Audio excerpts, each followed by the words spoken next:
Hello friends, welcome to the study portal. Study portal में आप सबका स्वागत है। आज की वीडियो में हम करेंगे दोस्तों पे फिक्सेशन के एमसीक्यूज, जिसमें आपके एमसीक्यूज भी रहेंगे और डिस्क्रिप्टिव क्वेश्चंस भी रहेंगे। तो जो भी स्टूडेंट केवीएस के ऑलरेडी एम्प्लॉइज है, आपके डिपार्टमेंटल वैकेंसी का आपने एग्जाम अपना फॉर्म फिल किया होगा, आप लोगों की एग्जाम डेट भी आ चुकी है, इसी मंथ के एंड में आपका एग्जाम होना है। तो जिन भी स्टूडेंट ने अप्लाई किया है केवीएस, एलडी, एएसओ पोस्ट पर, एसएसए पोस्ट पर, एसओ, एफओ या फिर प्रिंसिपल, वाइस प्रिंसिपल, तो सभी के एग्जाम पॉइंट ऑफ व्यू से इंपॉर्टेंट टॉपिक है दोस्तों पे फिक्सेशन का, जिससे आपको क्वेश्चंस जो है आपके एग्जाम में देखने को जरूर मिलते हैं। यदि आपने अभी केवीएस एनवीएस की जो ओपन वैकेंसी आई थी उनका भी एग्जाम दिया है, तो वहां से भी आपको इसमें क्वेश्चन देखने को मिलेगा। जो भी प्रीवियस ईयर के और भी एग्जाम हुए हैं, जो भी क्वेश्चन पेपर रहे हैं प्रीवियस ईयर के, उनके जो एमसीक्यूज है वो भी हमने इस वीडियो में आपके लिए डिस्कस किए हैं। साथ ही उसी टाइप के और जो क्वेश्चन आपके एग्जाम के लिए इंपॉर्टेंट हो सकते हैं, सेम उसी पैटर्न के जो एमसीक्यूज है, जो डिस्क्रिप्टिव क्वेश्चंस है, वो हम आपके साथ अभी डिस्कस करेंगे। तो इसी तरह से आप अगर हमारे साथ डेली बेसिस पर ये वीडियो देखना चाहते हैं तो हमारा टाइम फिक्स है दोस्तों, मॉर्निंग में 11 AM आपको जो है वीडियो हमारे यूट्यूब चैनल पे देखने को मिलेंगी। इसी टाइप की और वीडियोस भी आपको जो है हमारे चैनल पे देखने को मिलती रहेगी। तो स्टडी पोर्टल हमारा यूट्यूब चैनल है, जिसको आप सब्सक्राइब कर सकते हैं। साथ ही हमारे साथ जुड़ना चाहते हैं यदि आप, तो अपना नेम, सिटी, एग्जाम इसी तरह से लिखकर 8447410108 नंबर पे व्हाट्सएप कर दीजिए, ताकि जिस भी एग्जाम की आप प्रिपरेशन करें उसी से रिलेवेंट वीडियो का लिंक हम आप तक शेयर करें व्हाट्सएप ब्रॉडकास्ट ग्रुप के थ्रू। ये हमारे हार्ड कॉपी नोट्स है दोस्तों, जिसमें आपके कंप्लीट सिलेबस को कवर किया हुआ है। अप टू डेट सिलेबस के साथ नोट्स रेडी किए जाते हैं। यदि आप घर बैठे नोट्स मंगवाना चाहते हैं तो आप ऑनलाइन ऑर्डर कर सकते हैं, जो कि ऑल ओवर इंडिया में कोरियर सर्विस के थ्रू हमारे नोट्स जो है ऑल ओवर इंडिया में डिलीवरी इनकी अवेलेबल है, जिसमें आपका केवीएस प्रिंसिपल भी है, वाइस प्रिंसिपल भी है। टोटल जो बुकलेट सेट है वो 14 नंबर का है। यदि हम यूपीएससी की बात करें तो यूपीएससी प्रिंसिपल, वाइस प्रिंसिपल के सेट भी हम प्रोवाइड कराते हैं, ईएमआरएस के प्रिंसिपल के सेट भी हम प्रोवाइड कराते हैं। यदि आप ऑर्डर करना चाहते हैं तो 8447410108 हमारा नंबर है, जिसके ऊपर आप कॉल करके घर बैठे नोट्स मंगवा सकते हैं। केवीएस की यदि एएसओ, एसएसए पोस्ट के लिए भी फॉर्म अप्लाई किया तो हिंदी मीडियम, इंग्लिश मीडियम, दोनों ही मीडियम में हमारे नोट्स अवेलेबल है। इस तरह की कंप्लीट पैकिंग के साथ बहुत अच्छे से आप तक नोट्स जो है वो पहुंचाए जाते हैं, कोई डैमेज नहीं होता है पैकेज वगैरह। इसी के साथ यदि आप हमारे साथ क्लास ज्वाइन करना चाहते हैं तो स्टडी पोर्टल एकेडमी ऐप को आप डाउनलोड करेंगे। ऐप के थ्रू ही आपको क्लासेस मिलेंगी, जिसमें आपके पास दोनों ऑप्शन अवेलेबल है। आप रिकॉर्डेड बैच चाहते हैं या फिर लाइव क्लास, दोनों के ही ऑप्शन आपके पास अवेलेबल है ऐप के थ्रू। ये यूपीएससी 2006 प्रिंसिपल, वाइस प्रिंसिपल का बैच है। आप सर्च करेंगे ऐप पर जाकर, आपको वहां पर मिल जाएगा, वहीं से ज्वाइन कर सकते हैं। अभी वैकेंसी कभी भी यूपीएससी की दोस्तों अनाउंस हो सकती है। केवीएस, एनवीएस के लिए भी आप बैच ज्वाइन कर सकते हैं। यदि आप ईएमआरएस में अप्लाई करना चाहते हैं तो इस ईयर के एंड तक वैकेंसी एक बार फिर से ईएमआरएस अनाउंस करेगा, ये बात कंफर्म है। तो आप अभी से अपनी ईएमआरएस की प्रिपरेशन भी कर सकते हैं। इस तरह से फोल्डर वाइज जो है टॉपिक आपको मिलेंगे। इसी तरह से हमारी क्लासेस है जो आपको ऑनलाइन प्रोवाइड कराई जाती है। स्टार्ट करते हैं first question. Which fundamental rule primarily governs the fixation of pay of a government servant on appointment to another post? एक कौन सा मौलिक नियम है जो मुख्य रूप से दूसरे पद पर नियुक्ति पर सरकारी कर्मचारी के वेतन निर्धारण को नियंत्रित करता है? कौन सा रूल है? FR 9 या फिर FR 22 या फिर FR 56 या फिर FR 45? आप अपना आंसर मुझे कमेंट्स करेंगे फ्रेंड्स, कमेंट्स बॉक्स में। जो भी ऑप्शन करेक्ट है आप फटाफट से ऑप्शंस लिखते जाइए। तो यहां पर आपका राइट ऑप्शन रहेगा option B, FR 22। Next question है, when a government servant is promoted to a higher post involving higher responsibilities, his pay is fixed under। जब किसी सरकारी कर्मचारी को उच्च जिम्मेदारियों वाले पद पर पदोन्नत किया जाता है, यानी उनको प्रमोट किया जाता है, तो उसका वेतन किसके तहत निर्धारित किया जाता है? ऑप्शन ए है FR 22 के क्लोज 1A1 या फिर FR 22 1A2 या फिर FR 22 1B या फिर FR 22 सेकेंड। कौन सा ऑप्शन करेक्ट है? कौन से रूल के तहत उनका वेतन दिया जाता है? राइट ऑप्शन है आपका ऑप्शन ए। नेक्स्ट क्वेश्चन है, Upon promotions, what is maximum national increment given in the lower post before fixing pay in the higher level? पदोन्नति पर उच्च स्तर में वेतन निर्धारित करने से पहले निचले पद में दिए जाने वाला न्यूनतम काल्पनिक वेतन वृद्धि यानी कि नोटिशनल इंक्रीमेंट क्या है? 2% है या फिर 3% है या फिर 5% है या फिर फिक्स्ड है 1000 रुपीज? कितना है काल्पनिक वेतन वृद्धि? राइट ऑप्शन है आपका ऑप्शन बी 3%। नेक्स्ट क्वेश्चन है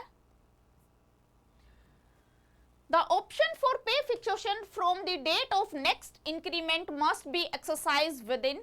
अगली वेतन वृद्धि की तारीख से वेतन निर्धारण के लिए विकल्प का उपयोग कितने समय के भीतर किया जाना चाहिए?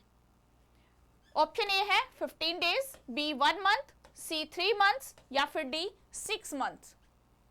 कितने समय के भीतर इसका उपयोग जो है वो किया जाना चाहिए? यहां पर राइट ऑप्शन है option B 1 month. Next question है if a government servant is promoted on a 1st January but his next increment is the lower post was due on 1st July, he can choose the fix his pay from। यदि किसी कर्मचारी को 1 जनवरी को पदोन्नत किया जाता है लेकिन उसकी अगली वेतन वृद्धि 1 जुलाई को दे थी, तो वह अपना वेतन कहां से निर्धारित करने का विकल्प चुन सकता है?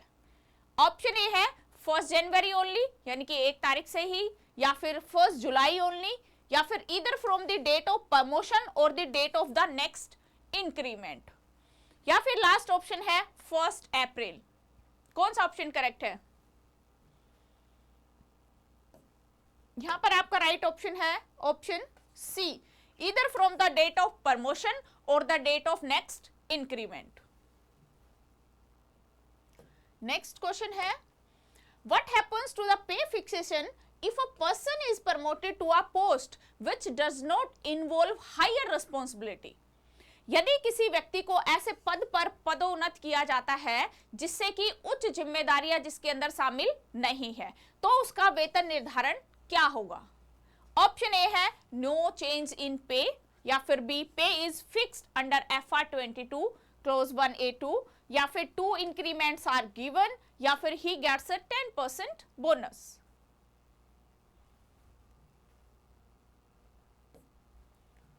राइट ऑप्शन है option B, pay is fixed under FR 22। Next question है stepping up of pay is a method used to remove. वेतन में वृद्धि यानी कि स्टेपिंग अप किस समस्या को दूर करने के लिए उपयोग की जाने वाली एक वृद्धि है?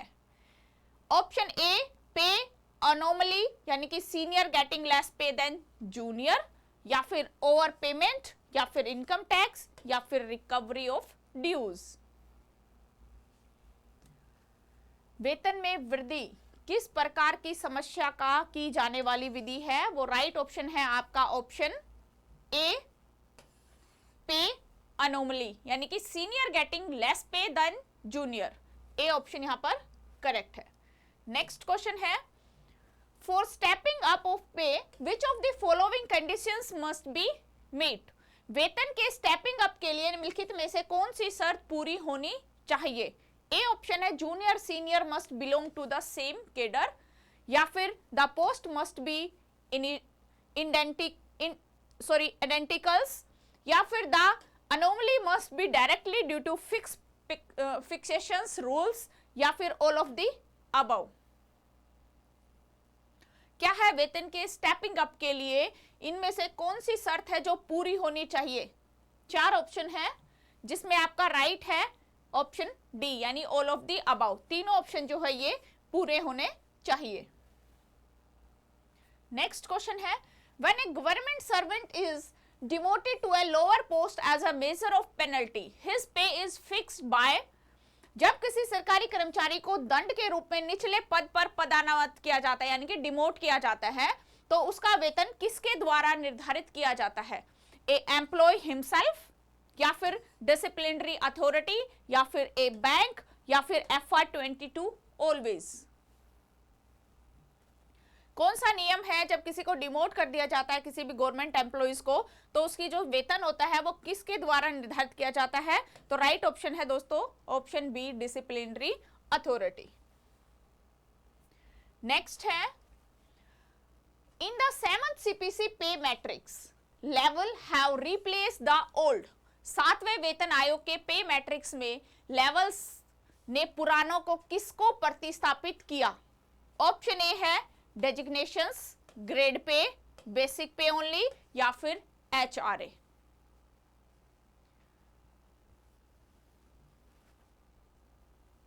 यहां पर आपका राइट ऑप्शन है ऑप्शन बी, ग्रेड पे।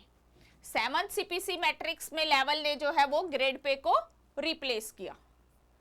नेक्स्ट क्वेश्चन है, under the 7th CPC what are the two fix date for granting annual increment? 7वें वेतन आयोग के तहत वार्षिक वेतन वृद्धि देने के लिए दो निश्चित तिथियां क्या है? ऑप्शन ए 1 अप्रैल एंड 1 अक्टूबर, या फिर बी ऑप्शन है 1 जनवरी एंड 1 जुलाई, या फिर सी ऑप्शन है 1 मार्च एंड 1 सितंबर, या फिर डी ऑप्शन है 15 अगस्त एंड 26 जनवरी। यहां पर आपका राइट ऑप्शन है option B, 1 January and 1 July. Next question है, to be eligible for an increment on 1 July a government servant must have completed how much qualifying service in that levels। यानी कि 1 जुलाई को वेतन वृद्धि के लिए जो पात्र होने के लिए एक सरकारी कर्मचारी को उच्च स्तर में कितनी आहर को पूरी होनी चाहिए, यानी कि उसकी क्या एलिजिबिलिटी, क्या क्वालिफाइंग उस टाइम उसकी सर्विस का होना चाहिए, क्या टाइम पीरियड है? Option A 3 month, B option 6 month, C 1 year and D है 100 डेज।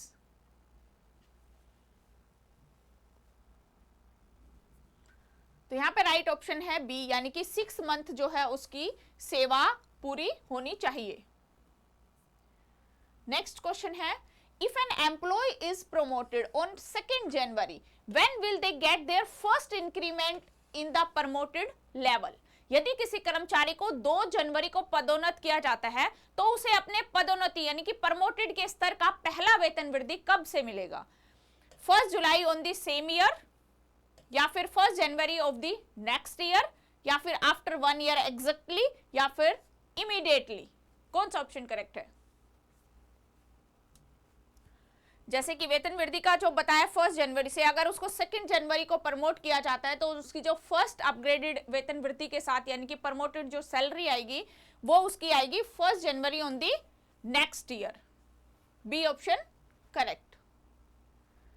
नेक्स्ट है, what is the formula for calculating the national increment at the time of promotions? पदोन्नति के समय काल्पनिक वेतन वृद्धि यानी कि नेशनल इंक्रीमेंट की गणना का सूत्र क्या है? Option A 3% of basic pay plus DA, या फिर 1 cell vertically down in the same level of the pay matrix, या फिर फिक्स 2000, या फिर 10% ऑफ द बेसिक पे। काल्पनिक वेतन वृद्धि राइट ऑप्शन है option B, 1 cell vertically down in the same level of the pay matrix. Next question है, after adding the notational increment, the pay is the higher level will be fixed at। एक काल्पनिक वेतन वृद्धि जोड़ने के बाद उच्च स्तर में वेतन कहां निर्धारित किया जाएगा? Option A lowest cell of the new level, या फिर B the cell equal to और next higher to the amount in the new level, या फिर the highest cell of the matrix, या फिर any cell the did you choose?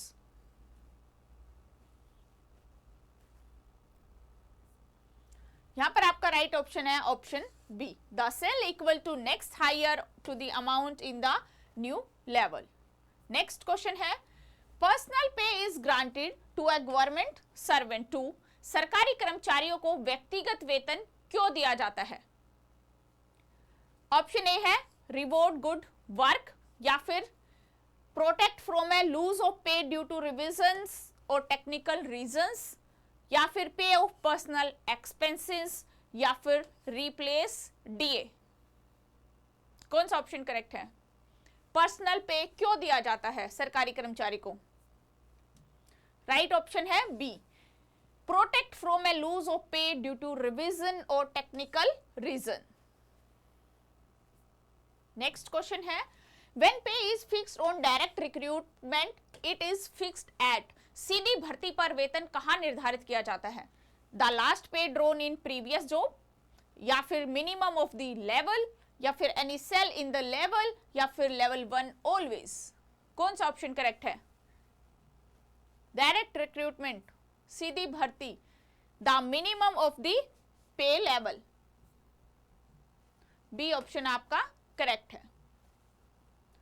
Next question है, under FR 35 the maximum increase in a pay of officiating in a higher post without regular promotion is limited to।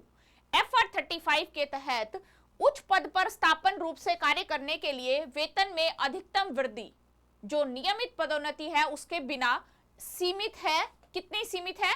5% या फिर 12.5% to 15% या फिर 50% या फिर no limit.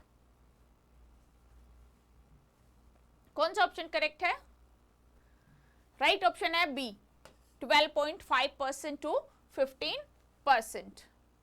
Next question है, in the 7th CPC matrix what is the index of rationalisations for the level 1 to 5। 7वें वेतन आयोग की मैट्रिक्स में, जो 7वां वेतन आयोग है, मैट्रिक्स में लेवल 1 से 5 के लिए तर्क संगत सूचकांक क्या है? ऑप्शन ए है 2.57, या फिर बी 2.62, या फिर सी 2.72, या फिर डी 3.00। बात हो रही है 7वें वेतन यानी कि 7th CPC मैट्रिक्स की, जिसमें लेवल 1 to 5 के लिए तर्क संगत एक इंडेक्स रैशनलाइज लेवल है, तो वो क्या है? राइट ऑप्शन रहेगा ऑप्शन ए 2.57। नेक्स्ट क्वेश्चन है, the period of extraordinary leave without medical certificate is treated as, बिना चिकित्सा प्रमाण पत्र के असाधारण अवकाश जिसको EOL बोलते हैं, इसकी अवधि को माना जाता है क्या? क्वालिफाइंग सर्विस फॉर इंक्रीमेंट, या फिर नॉन क्वालिफाइंग सर्विस, या फिर डबल सर्विस, या फिर कैजुअल लीव। असाधारण अवकाश को राइट ऑप्शन है non qualifying service, B. Next question है, next below rule NBR is related to which situation. Next below rule किस स्थिति से संबंधित है? ऑप्शन ए है रिटायरमेंट, बी ऑप्शन है protection of pay of a senior और ऑन डेपुटेशन फॉरेन सर्विसेज, या फिर सी है चाइल्ड एजुकेशन अलाउंस, या फिर डी है income tax. Next below rule right option है B, protection of pay of a senior on deputation and foreign service. Next question है, on promotion from level 10 to 11 the pay fixation is done under. Level 10 से level 11 में पदोन्नति पर वेतन निर्धारण किसके तहत किया जाता है?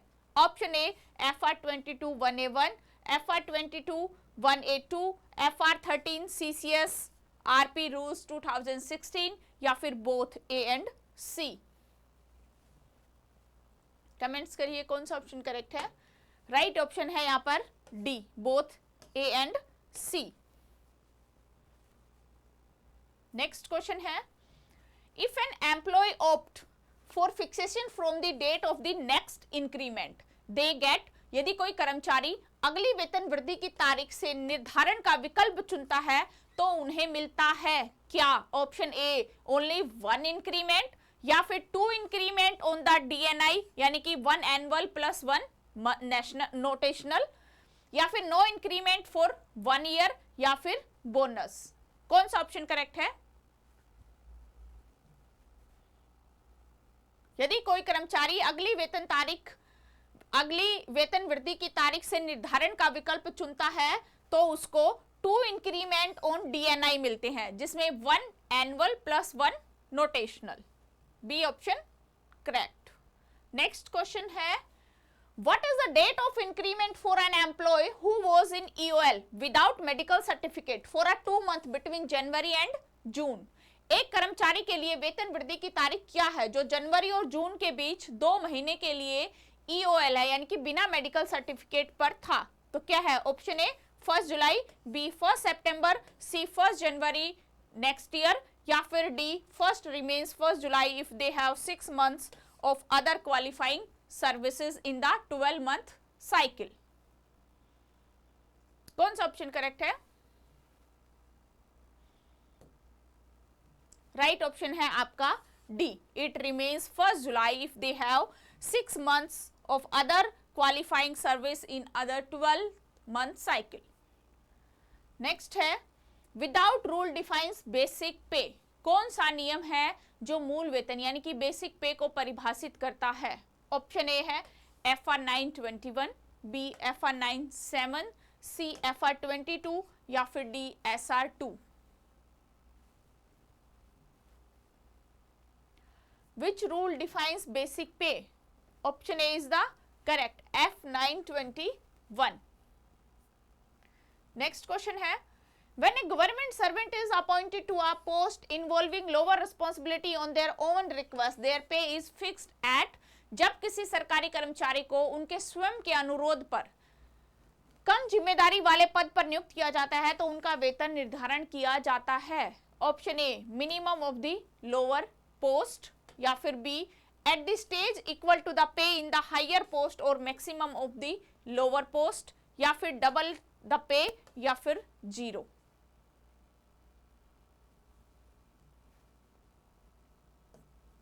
राइट ऑप्शन है option B, at the stage equal to pay in the higher post और the maximum of the lower post. Next question है overpayment of pay and allowances can be waived off by. वेतन और भत्तों के अतिरिक्त भुगतान को जिनके द्वारा माफ किया जाता है, किसके द्वारा माफ किया जाता है? ओवरपेमेंट को अतिरिक्त भुगतान एम्प्लॉय के द्वारा, हेड ऑफ डिपार्टमेंटल या मिनिस्ट्री ऑफ फाइनेंस कंकरेंस के द्वारा, या फिर प्रिंसिपल के द्वारा, या फिर एक किसी बैंक के द्वारा। किसके द्वारा माफ किया जाता है? राइट ऑप्शन है option B, head of department या फिर ministry with finance concurrence. Next question है in the case of simultaneous promotions and increment following on the same day. एक ही दिन होने वाली एक साथ पदोन्नति और वेतन वृद्धि के मामले में एक first fix promotions pay then add increment, या फिर first add annual increment then fix promotion pay, या फिर ओनली वन इज गिवन, या फिर डीडीओ डिसाइड्स। कौन सा ऑप्शन करेक्ट है? एक साथ यदि पदोन्नति और वेतन वृद्धि हो तो इस मामले में first add annual increment then fix promotion pay, B option आपका करेक्ट है। नेक्स्ट क्वेश्चन है what is the ceiling on basic pay in 7th CPC। 7वें वेतन आयोग में मूल वेतन पर सीलिंग यानी कि अधिकतम सीमा क्या है? ऑप्शन ए है 1,50,000, बी है 2,50,000, सी 2,25,000, या फिर डी नो सीलिंग। कौन सा ऑप्शन करेक्ट रहेगा? यहां पर आपका राइट ऑप्शन है ऑप्शन बी 2,50,000। नेक्स्ट क्वेश्चन है फिक्सेशन ऑफ पे on re-employment of a retired pensioner is governed bye. एक सेवानिवृत्ति पेंशन भोगी के पुनः नियोजन यानी कि रीएम्प्लॉयमेंट पर वेतन का निर्धारण किसके द्वारा नियंत्रित होता है? CCS fixation of pay of रीएम्प्लॉयड pensioner orders, या फिर FR 22 ओनली, या फिर लीव रूल्स, या फिर GFR। किसके द्वारा नियंत्रित होता है? राइट ऑप्शन है ऑप्शन ए सीसीएस यानी कि fixation of pay of reemployment pensioner. Next है if a junior gets more pay than a senior due to advance increment can a senior claim stepping up. यदि किसी कनिष्ठ को यानी कि छोटे उसको अग्रिम वेतन वृद्धि के कारण वरिष्ठ से अधिक वेतन मिलता है तो क्या वरिष्ठ जो है वो स्टेपिंग अप का दावा कर सकता है? ऑप्शन ए है यस, बी है no, stepping up is not allowed in the cases of advanced increment, या फिर C only if they are friends, या फिर ओनली इन केवियस। राइट ऑप्शन है B, no. Stepping up is not allowed in case of advance increment. Next question है, perceptive pay means अनुमानित वेतन, क्या अर्थ है? Pay of employee presumes he will get, या फिर pay to which he would be entitled if he held the post substantively, या फिर बोनस पे, या फिर फ्यूचर पे।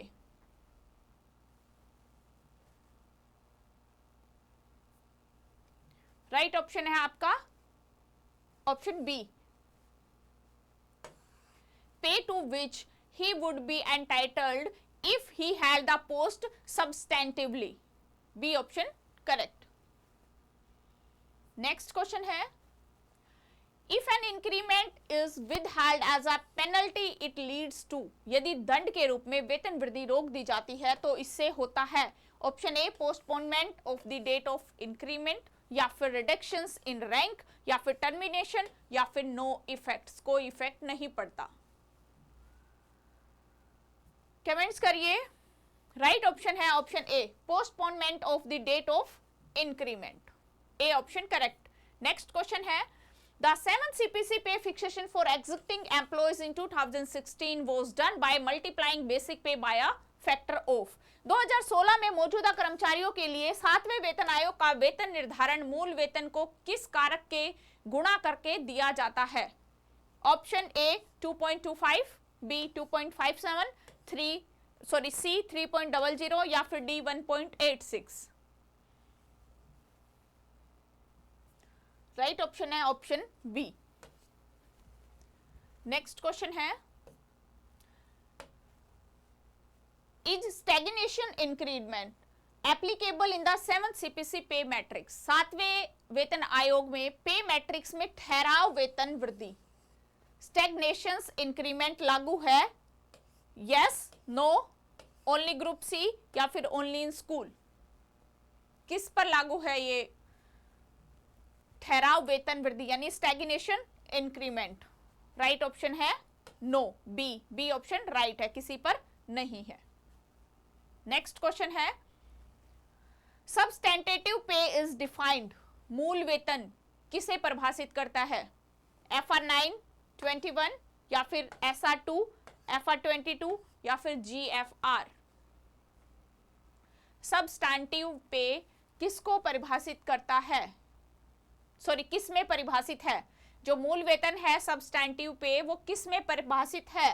राइट ऑप्शन है ए, FR 9 के 28 क्लोज में ये परिभाषित है, डिफाइन इसको किया गया है। नेक्स्ट क्वेश्चन है, government servant who dismissal from services, एक सरकारी कर्मचारी को सेवा से बर्खास्त कर दिया गया है। ऑप्शन ए गेट हाफ पे, या फिर ceases to draw pay and allowances from the date of the dismissal, या फिर सी get pension immediately, या फिर D can work part time। कौन सा ऑप्शन करेक्ट है? डिसमिसल की कंडीशन में ceases to draw pay and allowances from the date of the dismissal, यानी कि बी ऑप्शन करेक्ट है। नेक्स्ट क्वेश्चन है, on promotion if the amount after adding notational increment is exactly available in the higher level cell, पदोन्नति के स्तर पर यदि काल्पनिक वेतन वृद्धि जोड़ने के बाद की राशि उच्च स्तर के सेल में बिल्कुल उपलब्ध है। Option A fix it at the next higher cell, या फिर fix it at the same cell, या फिर एड ऑन मोर इंक्रीमेंट, या फिर कंसल्ट द मिनिस्ट्री। कौन सा ऑप्शन करेक्ट है? यहां पर आपका राइट ऑप्शन है option B, fixed it at the same cell. Next question है, the pay of government servant on transfer in the public interest is fixed at, सार्वजनिक हित में स्थानांतरण पर सरकारी कर्मचारी का वेतन निर्धारित किया जाता है। Option A at the same pay he was drawing, या फिर लोअर पे, या फिर सी ऑप्शन है मिनिमम ऑफ द पोस्ट, या फिर डी ऑप्शन है डबल पे। कौन सा ऑप्शन करेक्ट है? राइट ऑप्शन है option A at the same pay he was drawing.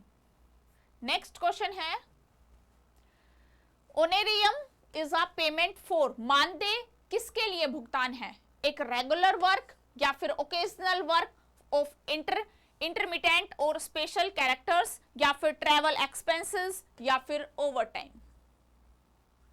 क्या है honorarium payment? Occasional work of intermittent और special character, B option correct. Next question है, maximum amount of honorarium that can be granted in the year is limited by, एक वर्ष में दिए जा सकने वाले मानदेय की अधिकतम राशि किसके द्वारा सीमित है? FR 46 के द्वारा, या फिर GFR के द्वारा, या फिर डेलीगेशन ऑफ फाइनेंशियल पावर के द्वारा, या फिर बोथ ए और सी। कौन सा ऑप्शन करेक्ट है? राइट ऑप्शन है option D, both A and C, यानी कि FR 46B और delegations of financial power. Next है, if an employ is on suspension their increment is, यदि कोई कर्मचारी निलंबन पर है तो उनकी वेतन वृद्धि क्या है? ऑप्शन ए रिलीज नॉर्मली, या फिर withheld until the suspension is over, या फिर कैंसिल्ड, या फिर डबल। कौन सा ऑप्शन करेक्ट है? सस्पेंशन पर है तो increment withheld until the suspension is over, B option correct. Next question है, special pay is granted in considerations of, एक विशेष वेतन किसके बदले में दिया जाता है? higher cost of living, arduous natures of duties and specific additional to work, या फिर fast typing speed, या फिर personal merit।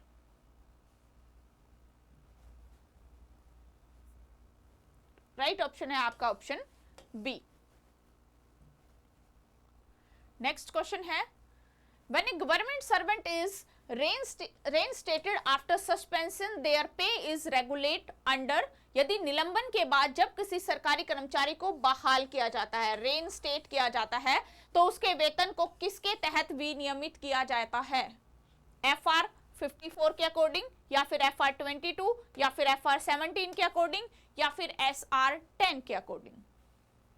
किसके तहत विनियमित किया जाता है? राइट ऑप्शन है आपका ए, FR 54। नेक्स्ट क्वेश्चन है, the option for pay fixation is not available to, वेतन निर्धारण के लिए विकल्प किसके लिए उपलब्ध नहीं है? Regular promotions, MSCP upgradations, direct recruitment, या फिर both A and B? Right option है आपका ऑप्शन सी, डायरेक्ट रिक्रूटमेंट के लिए उपलब्ध नहीं है। नेक्स्ट है, पे फिक्सेशन इज गवर्न अंडर, वेतन निर्धारण किसके अंतर्गत जाता है, किसके अंतर्गत आता है? CCS conduct rules, FR and SR, RTI act and GFR। यहां पर आपका राइट ऑप्शन है ऑप्शन बी, FR और SR के अंडर आता है। नेक्स्ट क्वेश्चन है, पे fixation is done at the time of, वेतन निर्धारण कब किया जाता है? जब प्रमोशन होता है, या फिर ज्वाइनिंग होती है, या फिर पे रिवीजन के टाइम, या फिर ऑल ऑफ द अबव? कौन सा ऑप्शन करेक्ट है? पे fixation is done at the time of the all of the above, यानी कि पे रिवीजन में भी, ज्वाइनिंग में भी और प्रमोशन में भी। तो तीन ऑप्शन ये करेक्ट है। नेक्स्ट है, on promotion minimum benefits, promotion पर न्यूनतम लाभ, फर्स्ट इंक्रीमेंट होता है, सेकेंड इंक्रीमेंट, नो इंक्रीमेंट, या फिर 3 इंक्रीमेंट? क्या है प्रमोशन पर जो मिनिमम बेनिफिट्स होता है? वो आपका 1 इंक्रीमेंट होता है। नेक्स्ट है, date of the next increment can be, अगली वेतन वृद्धि की तिथि 1 जन एंड 1 जुलाई, या फिर 1 अप्रैल, या फिर 1 मार्च, या फिर एनी डेट? क्या हो सकती है अगली वेतन वृद्धि? राइट ऑप्शन है ऑप्शन ए, 1 जन एंड 1 जुलाई, दोनों में से कोई भी एक। नेक्स्ट है, पे fixation on promotion is governed bye, promotion पर वेतन निर्धारण किसके अंडर है? FR 22, या फिर FR 10, FR 56, या फिर SR 5?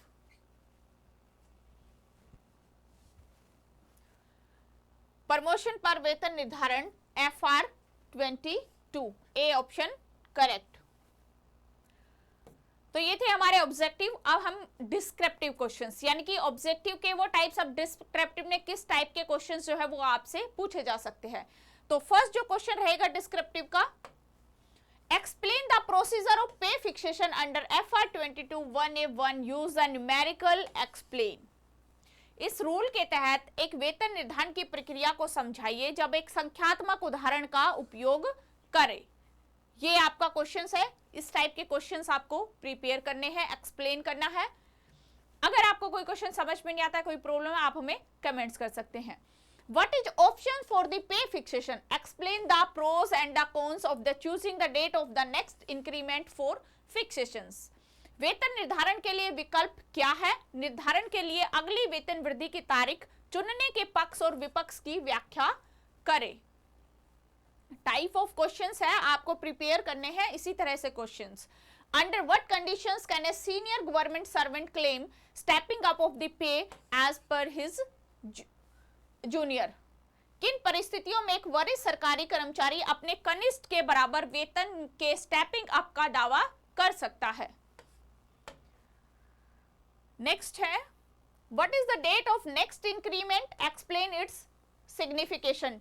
DNI क्या है और इसके महत्व को समझाइए।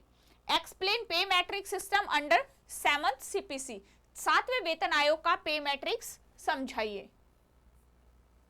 तो ये थे दोस्तों कुछ डिस्क्रिप्टिव क्वेश्चंस जो कि आपको प्रिपेयर करने हैं। इसी टाइप से आपकी कोई क्वेरीज है आप हमें कमेंट्स कर सकते हैं। आई होप आपके लिए वीडियो हेल्पफुल रहेगी, आपको अच्छे से समझ में आई हो। तो सभी स्टूडेंट को बेस्ट ऑफ लक, जो भी KVS LD के एग्जाम में जाने वाले हैं।